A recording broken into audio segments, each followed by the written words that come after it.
मेरो यत्रो बिजुली उत्पादन गर्छौं हामी तपाईको भन्दा सुन्नुस् हामीले तपाईको भन्दा नेपालको जलस्रोतमा दोस्रो धनी देश हो नि त्यो देशको विकास हुनु पर्दैन त्यो अनि विकास भने के नेपालले उत्पादन गरेको बिजुली हामीले भारतमा नबेच्ने त्यसो भए भन्नु चाहिँ तपाईलाई हात उठाउनुस् ल तपाईँ हामी भारतमा नबेचिकन पनि सक्छौँ भनेर भन्नु यसको सबै कुरा तर्क न त गर्नुस् नेपालको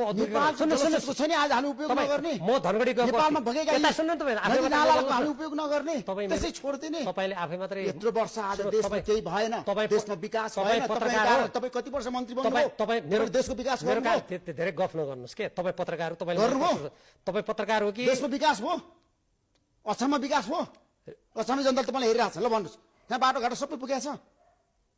तपाईँ पत्रकार हो कि भन्नुहोस् तपाईँ पत्रकार हो होइन कि भन्नुहोस् तपाईँ आज स्कुलको मास्टर हो जनतालाई भन्नुहोस् न तपाईँ अनि मलाई बोल्न दिनु न त भन्नुहोस् विकास कहाँ भएको छ? आफै पत्रकार देशको विकास भएको छ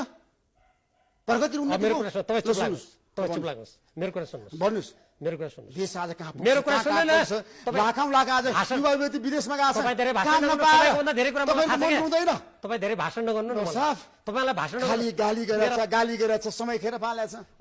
तपाईँलाई प्रचण्ड पुष्पकमल दाहालजीको भारत भ्रमणमा प्रशंसा मात्रै गर्नु छ बोल्नु दिनु छैन भने ल तपाईँको कुरा म सुन्नुहुन्छ प्रशंसा गर्नुहोस् मैले प्रशंसा गरेँ अब मेरो तर्क सुन्नुहोस्